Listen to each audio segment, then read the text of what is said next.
Galing ako sa pamilyang sagrado, padla, baon susi ang pagiging Katoliko. Mahirap, lalo na malapit ang pamilya namin sa mga taong namumuno sa simbahan.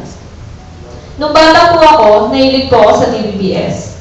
Ang saya kasi, ang daming books na kinukulayan, laging kumakanta. Tapos, kaiba talaga. Tinuturuan na nga kami, may libreng merienda pa. Ito pa ang epic. 1 week lang ang klase, graduate ka na, may medal ka pa. Noong una, okay lang sa magulang ko.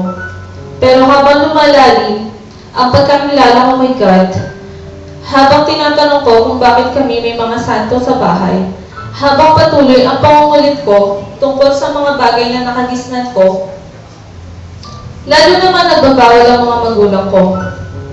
Masakit isipin, nakakahiyang aminin, pero iba ang tingin nila sa ating kapatiran. Sobrang taas ang respeto nila sa simbahan at relihiyon na nakagisnan ko. Bunga nito, hindi nila kayang tanawin ang lugar na ganito sa kinatatayuan at kinalalagyan ko ngayon. Lumipas ang panahon sa aking pagtanda habang ako'y nagkakaisip. Nahubog ako sa maling konsepto tungkol sa mga tinatawag nilang praise the Lord. Maging ako ay natutong manlibak, mangutya sa aking mga kasamahan doon. Ang dating paslit na ano'y mo'y isang maamong tupa na uhaw sa pag-aaruga ng kanyang tagapastol ay kabilang na sa mga taong masakol pa sa mga kritiko kumabatikos. Lalo pa akong napalayo kay God nung nasa kolehiyo na ako. Wala na akong time magsimba, wala na akong time magbasa ng Bible. Katwiran ko, ang kapal-kapal nga ng mga libro kong dapat aralin, isisingit ko pa yan. Aral, gala, gimmick, puro ganon, paulit-ulit. Ang pagsisinungaling ay sa lamang libangan, ang panlalait, pambabatikos, at pananakit ng kapwa ay napaka-ordinaryo na lamang. Although takot pa rin ako sa kanya dahil ang pamilya ko ay laging laman ng simbahan, nagdarasal pa rin ako sa gabi, humihingi ng tawad sa mga kasalanang nagawa ko maghapon, at uulitin ko na naman kinabukasan. Nakakapagod, nakakasawa. Sa tulong ng isang kaibigan, muli akong bumalik kay God. Pero dala ko pa rin ang ilang bagay na aking nakagawian.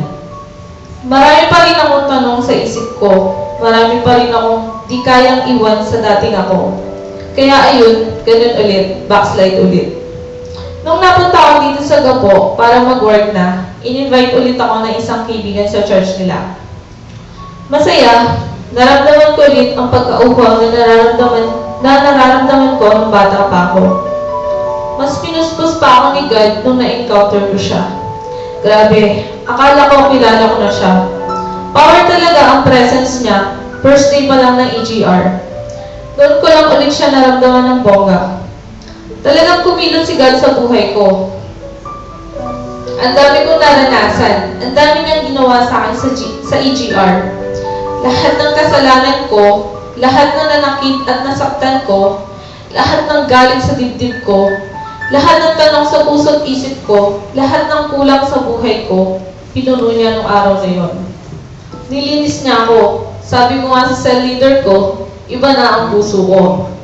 Empathic. Yan ang bagong pangalan na binigay niya sa akin. Oo, alam ko na to. Student nurse pa lang ako. Dinidiscuss na to sa amin eh. Dapat daw ganito kami sa mga pasyente. Dapat intindihin at unawain namin sila. Pero with God, hindi pa daw yung sapat. Hindi ko lang dapat daw sila intindihin at unawain. Sabi ni God sa akin, mahalin ko daw sila gaya ng pagmamahal ko sa sarili ko at hindi lang sa pasyente, lahat daw. Wow! Mas tumimo sa akin yung word na to. Ngayon, mas naging sensitive na ako. Sensitive in a sense na dinadama ko na lahat ng ginagawa ko at sinasabi ko sa ibang tao.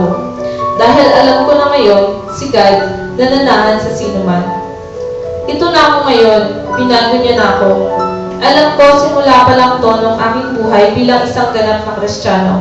Ako po si Sarah Jane Malaluan, hindi matatakot sa mga darating pang struggle sa buhay.